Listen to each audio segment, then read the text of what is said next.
trabalho dessa noite, onde particularmente vindo para cá, hoje eu escolhi vir a pé.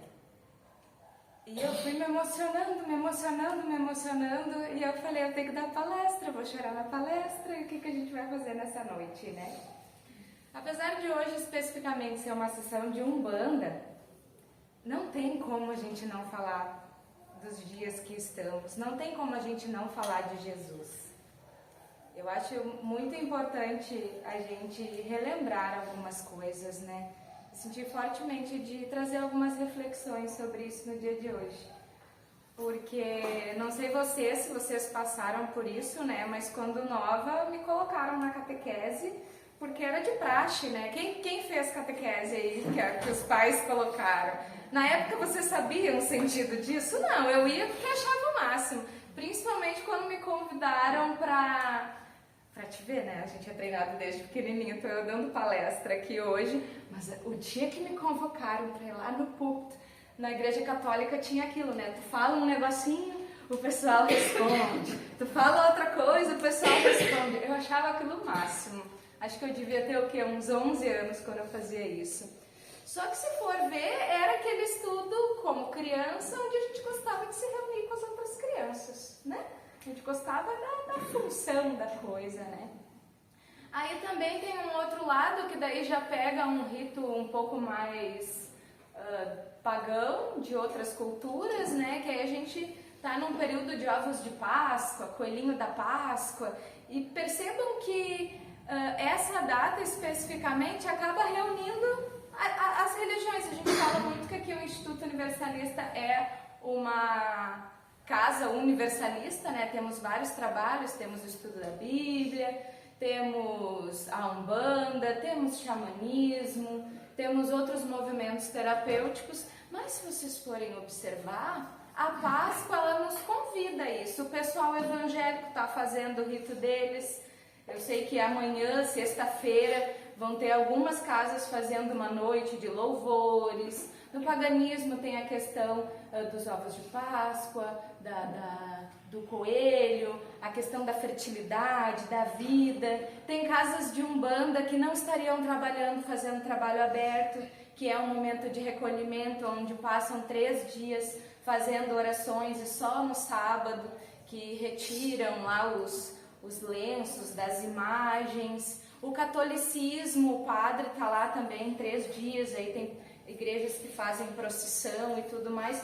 Então, se for ver, a Páscoa tem um significado, no mínimo, interessante. Cada um no seu rito, mas todas as religiões são convocadas a fazer um rito. E aí a gente pode pensar, Jesus foi o único? Não foi. O Luke gosta muito de dizer, né? Mas o marketing dele foi forte devido à Igreja Católica. Mas, para a nossa era, ele tem sim uma grande simbologia, um grande significado, que é trazer essa questão do amor. Porque várias das passagens da Bíblia, se a gente for olhar, o que ele não concorda é com os falsos profetas, é com a disputa de poder, é com movimentos hierárquicos, brigas e guerras. Então ele veio justamente para difundir esta questão do amor. Se for ver hoje, quinta-feira, no dia do nosso trabalho, hoje começa justamente aqueles 3 dias, né, do carregar a cruz, de relembrar suas dores, de ser apedrejado, coroa de espinhos, ser julgado. E aí me veio, caminhando para cá, uma das frases que tem a passagem que fala: Pai, por que me abandonaste? E quando essa frase passou na minha cabeça, eu fiquei perguntando, puxa vida, o que será que quis dizer isso, né? Eu não tenho toda a leitura da Bíblia desse trecho, mas veio enquanto eu caminhava, e eu fiquei pensando, o que será que é? Por que me abandonaste? E aí eu vou compartilhar com vocês a reflexão que veio para mim. Se a gente for observar, quando somos crianças, Os nossos pais dão amor, dão comida, dão carinho, dão casa. E conforme a gente vai crescendo, nós vamos, principalmente ali no período da adolescência, a gente começa aquele movimento mais rebelde, né? De agora eu me coordeno, agora eu sei, me deixa. Não sei se vocês passaram por isso, acredito que sim, mas todo mundo em algum momento deve ter passado pelaquela situação onde pai e mãe falam alguma coisa e aí a gente, eu sei, e a gente responde, eu sei, eu sei. E aí a gente faz aquilo, não ouve o aviso, normalmente a gente quebra a cara, dá uma sofrida, toma ali uma ruim, porque não ouvimos. Mas faz parte do crescimento esse movimento meio rebelde, né?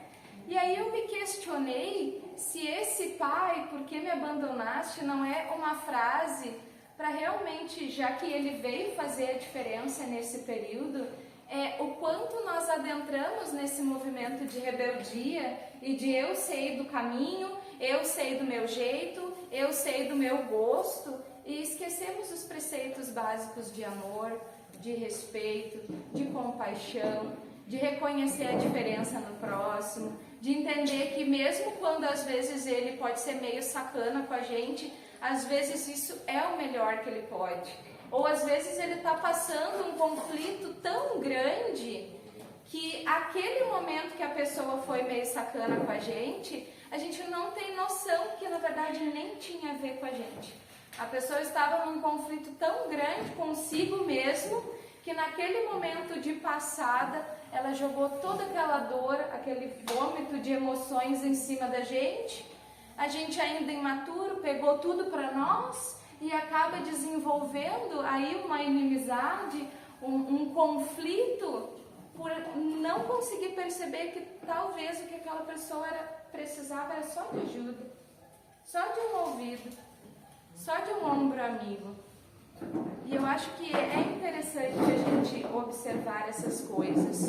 Uma outra questão de simbologia que me veio nesta caminhada foi lá na Igreja Católica e algumas casas de Umbanda, que eu falei que cobrem as imagens, elas utilizam a cor roxa.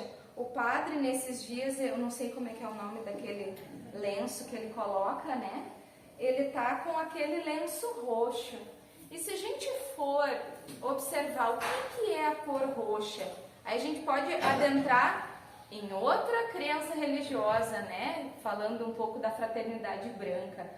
A cor roxa, ela traz a energia da transmutação. E aí vamos voltar ali para a história de Jesus.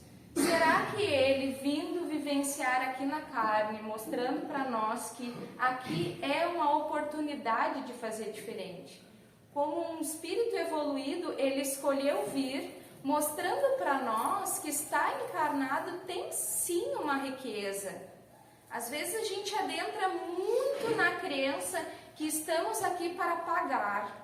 Estamos aqui só porque somos culpados, errados, estamos em penitência, porque em outras encarnações fizemos isso ou aquilo. Mas será mesmo que um ser dessa magnitude viria só para pagar alguma coisa? Ou justamente para mostrar para a gente que estar aqui é uma grande oportunidade de aprender a se relacionar, de aprender a olhar para o próximo com compaixão, de aprender a se respeitar dentro do seu jeito único. E aí nesses 3 dias que supostamente ele está passando por sofrimentos, por tristezas, por julgamentos, por punições do povo que não entendia esse amor, a gente acaba trazendo a simbologia da cor violeta, a cor da transmutação. Então será que nesses 3 dias nós não temos a oportunidade de se conectar com essa energia de transmutação para transmutar as coisas que estão acumuladas em nosso interior? Para transmutar aquelas coisas que estão guardadas, aí muito tempo, aquelas mágoas de infância, aquelas mágoas da adolescência, aquelas mágoas do início da vida, aquelas mágoas de um relacionamento que não deu certo, de um amigo que não correspondeu da forma que tu gostaria, porque daí no 3º dia a gente fala sobre ressurreição, né? Ressurreição é viver uma nova vida, não voltar do mesmo jeito. Só que aí, o que acontece, né? Nós esquecemos muitas vezes desses preceitos, e aí para ajudar, essa Páscoa se fechou com um baita feriadão. E aí muitas vezes a gente direciona só nossos dias para fazer uma festa, para viajar, para aproveitar que não está tendo que trabalhar. Vamos por 4 dias, sei lá, fazer um churrasco, fazer uma beberagem e tudo mais. Tá errado fazer isso? Não. Mas ao mesmo tempo eu questiono, será que a gente não tem um portal incrível, energético, mundial, já que eu falei de diferentes culturas vivendo isso, para realmente a gente parar um pouquinho, se recolher, nem que seja assim, 30 minutinhos em cada um desses dias, para ir fazendo essa limpeza. O primeiro dia tá ok, nós estamos aqui, estamos na palestra, daqui a pouquinho eu vou compartilhar uma meditação com vocês, vamos ali receber o passe e utilizar dessa frequência da chama violeta em amor, em expansão, para transmutar essas coisas acumuladas dentro da gente, para que possamos pegar o exemplo e essa energia coletiva de ressurreição, de uma nova vida, de uma abertura de um portal, de uma vida mais leve, de uma vida mais equilibrada, de uma vida mais harmônica, de uma vida mais próspera, de uma vida abundante. Porque o fluxo da abundância, ele está disponível a todo tempo. E não estou falando que acesso isso a todo tempo. Isso é ensinamento, assumo, ainda teórico na minha vida, porque tem dias que o conflito está bem forte. Mas justamente se o fluxo está disponível, a gente pode ver pela natureza. A natureza está nessa harmonia. O que desarmoniza muitas vezes ainda são as ações humanas, onde acaba trazendo movimentos mais intensos com as águas, com os ventos, com os temporais. Mas se a gente for olhar uma árvore, ela passa por cada um dos ciclos, ela passa pelo perder as folhas, pelas folhas novas, pelo florescer, pelo dar frutos. Muitas vezes ela passou esse ciclo todo e o fruto não veio bom, veio aquele fruto meio aguado, veio aquele fruto meio azedo. Mas você não vê uma árvore simplesmente saindo dela, cansei, meu fruto não é bom, vou me embora. E quantas vezes a gente acaba tendo essa atitude meio imatura, porque supostamente passamos pelo processo e só porque o fruto não veio tão doce, tão gostoso quanto imaginamos, a gente simplesmente tem a vontade de arrancar as raízes da terra e ir embora e sair desse fluxo natural, onde cada um tem a capacidade de dar frutos incríveis, frutos saborosos, ancorados no amor, no respeito e na alegria. E aí, ainda falando de ressurreição, o que seria uma ressurreição na terceira dimensão? Penso eu que assim, a vida aqui, ela está associada a esse corpo físico. E eu acredito que não tem como não trazer o assunto saúde nisso. Esses dias eu fui fazer uma pesquisa, eu estou trabalhando cada vez mais nesse âmbito de saúde e estudando cada vez mais o comportamento das emoções humanas e o quanto isso reflete no físico, né? Estou me especializando muito nisso e gosto muito de falar. E eu fui pesquisar sobre valores de remédios. E aí na minha cabeça ingênua, eu queria fazer o quê? Um comparativo do quanto se gasta com remédio para dormir, remédio para ansiedade, antidepressivo, remédio calmante, remédio para bipolaridade e todos esses males, vou chamar assim, que está abraçando esse momento que estamos passando, né? Não vou pedir para levantar a mão, mas provavelmente há grandes chances que aqui alguém já tenha passado por uma crise de ansiedade, dependendo da proporção, quase uma crise de pânico, sintomas depressivos de dias que, meu Deus, por mim eu não levantava, não estou com vontade de fazer as coisas, parece que a minha energia está caindo cada vez mais. Ou sintomas de bipolaridade, onde passa muita coisa por mim e eu tô me sentindo meio perdido. E aí a gente esquece que isso pode também ter uma parte toda de desenvolvimento mediúnico, fazer algumas palestras que aqui a gente tem falado sobre mediunidade, né? E aí a gente esquece desse Jesus que trouxe uma simbologia de olhar para si e acabamos indo muito para a resposta do mundo, que é tomar um comprimido, buscar um diagnóstico. Isso é uma outra coisa que eu tenho observado, né? Às vezes a gente adentra numa sem vergonhice assim, mas não como se fosse uma sabotagem, uma zona de conforto, onde pela dificuldade da gente parar e de olhar para si, às vezes ter um diagnóstico acalma. Ter um diagnóstico justifica a nossa falta de paciência, de parar, meditar, parar e desenvolver uma reforma íntima, parar e fazer uma terapia. Às vezes o ter um diagnóstico e uma pílula, uma receita, se torna um caminho mais fácil.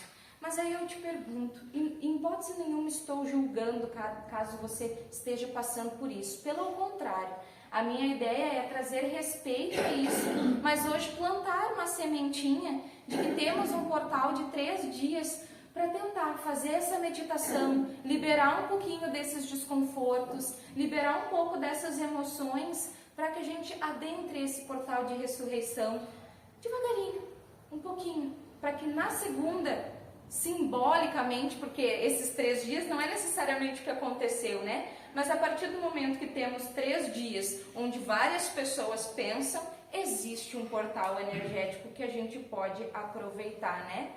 Mas aí voltando, fui lá fazer a minha pesquisa do valor dos remédios, que eu queria fazer um comparativo. Puxa vida, você acha que cuidar da saúde, ir numa academia, fazer um exercício físico é caro? Olha aqui, tem academia por R$100 enquanto você gasta 300 com remédio. Só que eu fui surpreendida. Juro pra vocês que quando eu fui fazer essa pesquisa, eu parei uns 30 minutos assim e eu fiquei em choque. Por quê? Porque a indústria farmacêutica, sabendo desse processo, ela baixou tanto esses remédios. Ela baixou tanto. Esses remédios estão R$10, R$12. Aqueles Rivotril da vida que antes era tarja preta e que era quase impossível de se conseguir. Hoje em dia é muito mais fácil conseguir uma receita e pagar R$12 um remedinho para dormir. Uma fluoxetina para baixar a ansiedade. Aí tem a sertralina, que também está bem mais fácil de conseguir. E aí eu fui questionando assim, aí os alimentos da vida, os alimentos da natureza, tá subindo cada vez mais, né? A gente pega o preço dos vegetais, estão lá em cima. O preço dos ovos, momento comédia ou não comédia, né? A gente comia ovo porque era barato, agora eu não sei que dá para comer ovo toda semana, porque a bandeja do ovo também está muito cara. O café tá lá em cima também. E aí esses remédios que supostamente são para facilitar ou talvez para manter num comportamento meio dopado, meio grogue, estão cada vez baixando mais. Aí eu pergunto, né? A ideia não é falar de política, mas abrir a mente sobre o sistema que estamos vivenciando. Por que remédios cada vez estão mais baixos e alimentos que são supostamente, não vou entrar em transgênicos, em alta produção, não é isso, mas que parte do princípio que são remédios naturais, que possuem vitaminas, que possuem nutrientes, esses estão ficando cada vez mais caros. Então deixo aí essa reflexão para a gente observar o quanto, inclusive, essa questão do preço faz a gente permanecer nesse padrão comportamental de estar sempre tomando um comprimidinho. E aí eu posso ir além. Esses dias também fiz um outro estudo que, quando eu observei, eu falei, nunca tinha parado para pensar nisso. Um dia tem 24 horas, correto? E aí dizem, hoje em dia com a tecnologia, eu acho que poucas pessoas dormem a dita das 8 horas. Quem tá conseguindo dormir 8 horas por dia, levanta a mão. No meu caso, eu não levanto a mão, porque eu também não. Quem tá conseguindo? Temos 2 pessoas. Quem dorme 7? Quem dorme 6? Quem dorme 5? Quem não dorme? Tem uma galera que não dorme. Pois então, né? E aí se a gente pega 1/3 desse dia, 8 horas significa 1/3 desse dia, correto? E aí a gente começa a pensar na vida. Uma pessoa que tem 60 anos significa que ela dormiu 20 anos dessa encarnação. Vocês já pararam para fazer esse cálculo? Imagina, nasceu, dorme por 20 anos e só começa a viver a partir do 21. Então, mesmo que seja pingado, vale a reflexão. Poxa, se adentramos num sistema encarnatório que se dorme 1/3 da vida em média, ou vamos colocar 1/4 para quem dorme 6 horas. Então, 80 anos, vou aumentar um pouquinho para facilitar minha conta de cabeça aqui e não fazer uma conta errada. 80 anos continua dormindo 20, certo? Então, será que não faz sentido a gente pensar que é importante sim dormir? É importante sim ter uma qualidade de sono? Não podemos esquecer que somos espíritos vivendo uma experiência terrena. E se dentro desse sistema esse corpo precisa descansar, algo acontece com o nosso espírito enquanto estamos dormindo. E aí aonde que está a brecha? Tô em teoria de conspiração. Eu comecei emocionada e tô vendo que eu tô abrindo uma teoria de conspiração aqui, gente. Mas vamos lá, acompanhem comigo. Aí justamente esse sono que era para ser de qualidade, onde a gente poderia o quê? Desligar mais cedo, tudo que a gente sabe, mas eu vou repetir, né? Sair mais cedo dos eletrônicos, porque querendo ou não, a luminosidade ativa e acelera o nosso sistema cerebral. A questão do consumo de cafeína e estimulantes mais pro final do dia. Esses remedinhos para dormir que virou, mas é que eu tomo 1/4. Eu tomo só meio, eu nem tomo um inteiro, é só um pedacinho. Mas nos tornamos dependentes disso, esquecendo que um banho quente, que uma oração, que uma meditação antes de dormir, que o silenciar antes de dormir, pode simplesmente, claro, quem vem de um ritmo acelerado não vai ser do dia para a noite que essas atitudes trarão grandes efeitos. Mas aí a gente bate em outra coisa que é o imediatismo. Como estamos cada vez mais acelerados, o que acontece, né? 2 noites tentando meditar e não conseguindo dormir, o que a gente faz? A gente volta para o padrão anterior de que é mais fácil cortar lá 1/4 ou meio comprimidinho para tentar dormir. Só que se a gente for olhar bem mesmo, para quem já toma 1, 2 anos, esse comprimidinho está fazendo efeito? Ou já nem está fazendo mais efeito? Se tornou só o hábito de deixar ele ali do lado da gavetinha, ali do cômodo e fazer esse processo. Então trago hoje, dentro desse exemplo do sono, do exemplo da alimentação, este questionamento de cuidado da saúde, de praticar um exercício físico. Porque se vamos falar de ressurreição nesses 3 dias, que possamos por 3 dias estar expurgando as nossas emoções, os nossos conflitos, em oração, em agradecimento, em conversa com Jesus. Eu, por exemplo, gosto muito de olhar para a minha espiritualidade, para os meus mentores, anjos da guarda, Jesus, Deus, conforme a forma que cada um se conecta, como amigos. Então eu realmente acendo a minha vela.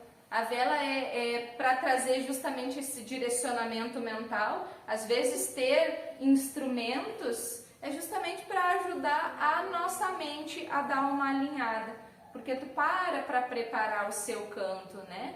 E eu abro meu coração para conversar e dizer, olha, tô bem triste com isso, sei que pode ser uma fraqueza minha, mas fulano fez isso, não tô conseguindo digerir, ainda tá difícil. Que o Senhor possa me ajudar a ter lucidez, possa me ajudar a ter clareza, para ir compreendendo essas emoções, para identificando qual é a melhor forma de fazer. Talvez isso demore um tempo, mas que eu saiba lidar com esse tempo. Tem dias que eu converso, Deus, é o seguinte, não tá dando, hoje tá bem mais difícil de lidar. Então me ajuda mais ainda, por favor. Para que eu consiga ter, eu gosto muito de usar a palavra lucidez. Porque muitas vezes, quando as emoções estão muito afloradas, a gente perde a lucidez. A gente adentra num sistema como se fosse mais um se afogar. Meu Deus, eu estou inundada pela raiva, estou inundada pelo ciúme, estou inundada pela tristeza, pelo julgamento, pelo coleguinha do lado podia não existir mais, me ajuda. E aí o coleguinha do lado não existir mais, será que não foi justamente o que as pessoas que julgaram Jesus por estar fazendo um movimento diferente colocaram? Que o coleguinha do lado não exista mais porque ele está atrapalhando os nossos planos. Então que a gente possa usar deste exemplo para olhar para as nossas emoções e que a partir de segunda é o dia oficial do Eu Começo, né? Eu começo a cuidar da minha alimentação, eu começo a fazer um exercício físico, eu começo a fazer algo diferente. Só que para ajudar essa segunda é feriado. Aí a gente já vai jogar para quê? Para terça-feira. Terça-feira eu começo. Terça-feira eu me inscrevo. Ai, mas terça-feira já é meio da semana, né? Então vamos fazer assim, ó. A gente joga para outra segunda, quem sabe. Só que ali na frente já tem outro feriado também. E aí a gente vai fazendo isso. A gente vai esperando momentos ideais, mas dentro de um ideal que não existe. Porque senão a gente acaba sendo sempre empurrado por um calendário coletivo, pelo ritmo do coletivo. E quando que vamos achar o nosso tempo? Ressurreição. Ressurreição nessa terceira dimensão seria ganhar uma nova vida neste corpo. Vou dar um outro exemplo, não sei se algum de vocês já passou por isso ou já ouviu alguma história dessa com algum conhecido. Normalmente isso acontece fortemente com pessoas que vivem o câncer, né? Vivem todo o processo e alguns têm a oportunidade de passar pela remissão. E se você conversa com essas pessoas, nitidamente dá para ver as duas situações, onde a vida deu a oportunidade da remissão dos sintomas, mas emocionalmente você conversa com essa pessoa e percebe que ela ainda está nas mesmas tristezas, nas mesmas mágoas, nas mesmas reclamações, ou seja, o tempo de tratamento da doença, porque querendo ou não, é uma doença que te coloca, dependendo do tratamento, a parar, né? Ir para o hospital, quimioterapia, perca de forças, mas esse tempo não foi o suficiente para a pessoa olhar para as suas emoções. Então o que acontece? Como o médico pede, né, daqui 6 meses, de 6 em 6 meses, alguns de 3 em 3 meses ir fazendo, às vezes dá 6 meses, 1 ano, acaba que a doença volta de novo e com muita amorosidade, estamos no caminho do corpo, é como se ela dissesse, vamos ter que parar de novo, vamos ter que olhar de novo a situação, vamos ter que sentir de novo. Então vamos ver se dessa vez esses sentimentos mais profundos conseguem ser vistos. Ao mesmo tempo que tem pessoas, eu tive a oportunidade de conhecer, pessoas que viveram o processo e simplesmente mudaram. Você não reconhece mais aquela pessoa. A pessoa tem outro ânimo, a pessoa mudou a carreira, a pessoa mudou o relacionamento, ou seja, ela viveu um processo de ressurreição em vida, utilizando a ferramenta do corpo e da doença para fazer diferente. Então, nesta noite, os pretos velhos, caboclos, Muitas vezes as pessoas que vêm até aqui estão buscando, além do conforto emocional, ajuda nessa questão de cura física. E hoje eu trago então, além desse processo de vocês se entregarem para receber um passe, para receber uma palavra, eu sempre gosto de dizer, né? 50% e 50%. 50% nosso, onde a gente abre o nosso coração e se disponibiliza a fazer um movimento, e os outros 50% dos nossos amigos espirituais que têm uma visão maior que nós, que estamos limitados aqui neste corpo. Que se você então está passando por algum processo de doença, seja algo já decantado no físico, dores, a lombar está meio estragada, cervical está meio travada, problemas de ovário, problemas no estômago, problemas intestinais, joelho estourado, o nosso corpo ele tem um mapa. Gosto muito de dizer da cabine de um avião. Quem já teve a oportunidade de entrar numa cabine de avião? Alguém já teve? Ai, gente. Isso, obrigada. Alguém? Ó, 2. Tem botõezinhos daqui até aqui. E eu vejo o nosso corpo desta forma.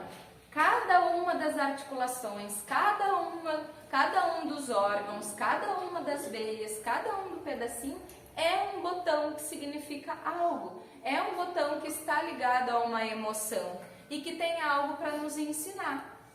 A medicina chinesa estuda muito isso. Só que acaba que a medicina ocidental acaba indo muito para os alopáticos, a resolução dos sintomas. Então isso é uma questão cultural nossa. Eu digo que a gente acaba, querendo ou não, tendo a cultura da doença. A gente não tem a cultura da saúde. Enquanto eu levanto e faço todas as minhas tarefas, a gente come o que dá, dorme o que dá e vive com o corpo que dá. A gente foi acostumado a ter que passar pelo processo do apertar, até dor. Quem tem dor na lombar, às vezes já está aí 1 mês, 2 meses com a dor na lombar e vai pro comprimidinho, mas nunca para olhar de fato por que aquela lombar está doendo, né? E como disse, não é um julgamento, fomos ensinados assim. A cultura daqui está muito associada a esse movimento da doença, onde quando não aguentamos mais, vamos no médico, ele vai olhar para ti, não vou julgar médico, mas ainda a gente sabe que tem aqueles que são os médicos de receituário mesmo, né? Tu entra 5 minutos, tu sai e tu pensa, eu saí de casa, eu nem falei direito o que eu tinha e eu já saí com 3 folhas de remédio. Ah, o médico deve ser muito bom, né? Ele deve identificar o que eu sei só pelos 5 minutos que eu falei. Pode ser que sim. Pode ser que sim, mas também pode ser que não, pode ser um hábito. E aí vale essa reflexão. Quando nós estamos, e digo isso agora de experiência própria, eu tive um período que fui para médico morrendo de medo, não querendo saber o que estava acontecendo, e aí eu caí na mão do médico de receituário. É isso, quer fazer cirurgia? Não quer? Eu, como assim? Quer fazer cirurgia? Não faz? Ele nem me disse o que eu tenho. Aí eu, tá, calma. Fiz lá uma parte do procedimento e aí começou a me dar um ruim. Eu falei, acho que o meu caminho não é por aí. Aí eu passei 2 meses sendo tratada com terapias alternativas até que eu caí na mão de outro médico. Aí o outro médico falou, olha, isso, isso e isso. Então também as pessoas que nos tratam estão muito de acordo com a frequência que nós estamos. Se no momento não estamos prontos para ouvir verdade, teremos médicos que vão lhe dar a solução mágica. Pílulas, receitas e remedinhos para tomar de 6 em 6 horas, 8 em 8 horas, 12 em 12 horas. Quando a gente está um pouquinho mais aberto, a gente vai ter um outro médico, onde vai nos mandar o quê? Fazer um monte de exames. E pode ver que a gente reclama quando eles mandam muitos exames. Mas pelo menos ele já está te convidando a um outro processo. Vamos investigar o que está acontecendo? E esse investigar já é um processo de paciência. E aí tem o terceiro tipo de médico, que também vai para causas emocionais, vai para o exame e faz uma busca maior, que são aqueles que antes de dar um monte de medicamento vão lá te dizer, tal alimentação, vai fazer exercício físico, olha tal coisa. E muitas vezes a gente fica bravo com esse tipo de médico. Fui lá e ele mandou eu comer mais frutas, fazer exercício físico e dormir bem. Eu não acredito que eu paguei uma consulta de R$250, R$350 para o médico me dizer isso. Mas é o médico que vai lhe convidar à responsabilidade do autocuidado. E assim a cura começa a acontecer de dentro para fora. E aí foi isso, gente. Aí vocês devem pensar que a nossa palestra começou, que eu escolhi vir caminhando. Essa sou eu caminhando na rua. Aí você pensa, deve ser uma pessoa que precisa de um comprimidinho, né? Mas, amores, então assim, o meu pedido de hoje é isso.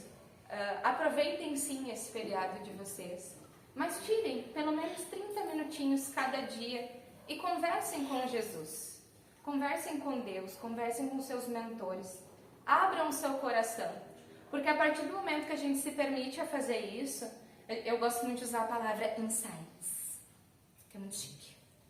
A gente tem muitas vezes respostas através da nossa intuição, através da nossa percepção, através de uma sensação diferente. E às vezes é esse insight, essa intuição, essa sensação diferente que vai dar o caminho específico para você começar a vivenciar essa ressurreição, esse movimento de nova vida, de novo caminhar, onde nós temos esse portal coletivo aberto, nos oportunizando a esta energia. Certo, meus amores? Então, neste momento, sim, honrando meu coração, não vou dizer que é a religião nenhuma, mas eu, em alguns momentos, eu gosto muito do Pai Nosso, eu gosto muito da Ave Maria, e eu acredito que muitas dessas emoções que eu falei, que estão aqui trancadas, ou que muitas vezes estão trancadas num nível que já somatizou e o corpo está doendo, estão muito associadas com a nossa expressão, com as coisas que começam a ficar guardadas aqui e vão se espalhando pelo corpo. E o falar libera muito disso. Então vou pedir para a gente respirar fundo 3 vezes. Solta bem no ar.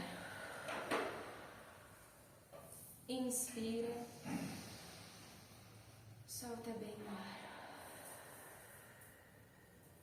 Inspira. Solta bem no ar. Todos juntos. Pai nosso, que estais nos céus, santificado seja o vosso nome. Venha a nós o vosso reino. Seja feita a vossa vontade, assim na terra como nos céus. O pão nosso de cada dia nos dai hoje. Perdoai as nossas ofensas, assim como nós perdoamos a quem nos tem ofendido.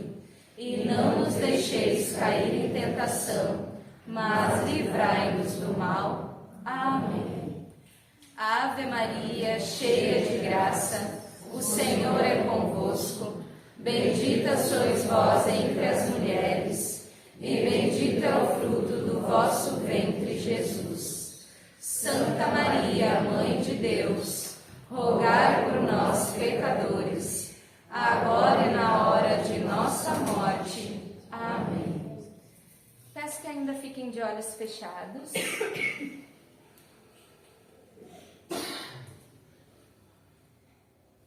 E ainda com essa energia da ressurreição, do abrir o nosso emocional para nos permitirmos a fazer liberações e adentrar num novo ciclo, entreguem-se a ouvir e respire. Renova-me, Senhor Jesus, já não quero ser igual.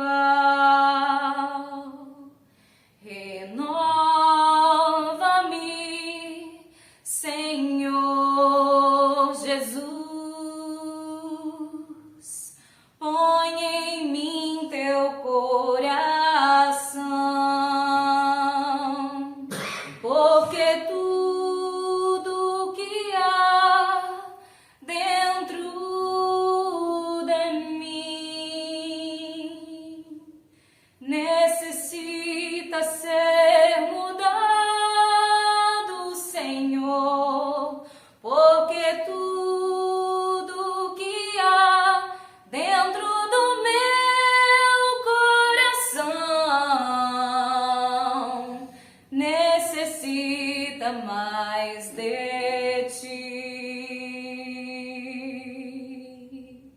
necessita mais de ti. Quem conhece e sentir de cantar junto pode. Renova-me, Senhor Jesus, já não quero ser igual. Renova-me, Senhor Jesus, põe em mim teu coração, porque tudo que há dentro de mim necessita ser mudado, Senhor, porque tudo que há dentro do meu coração necessita mais de ti, necessita mais de ti. Renova-me, Senhor Jesus, já não quero ser igual. Renova-me, Senhor Jesus, põe em mim teu coração, porque tudo que há dentro de mim necessita ser mudado, Senhor, porque tudo que há dentro do meu coração necessita mais de ti, necessita mais de ti. E para mim, quando Jesus falou, por que me abandonaste? É um pedido de perdão. Por a gente ter esquecido a nossa origem, por a gente ter esquecido muitas vezes de ter fé no caminho, por a gente ter esquecido de amar a si mesmo com a sua luz, com as suas sombras, lembrando que luz é o que já está consciente e sombras é o que ainda está inconsciente. Pedido de perdão pelas vezes que esquecemos que o colega do lado também está passando pelos seus desafios e pelos seus processos de aprendizado e que muitas vezes, da mesma forma que somos impacientes conosco, somos impacientes com ele. Um pedido de perdão da gente ter esquecido que somos filhos de Deus e que Deus não é punitivo, Deus não é o Senhor barbudo sentado num trono apontando o dedo e colocando as pessoas para ferver no inferno. Deus é o amor que nos ensina em retidão E dentro da retidão, cada coisa que vivemos está nos dando a oportunidade de expandir a consciência, de perceber novas facetas de como ser, sentir e agir. E que hoje possamos então fortalecer esse alinhamento no nosso interior de fé, amor, respeito e ressurreição em vida. Muita gratidão por estar com vocês aqui nesta noite.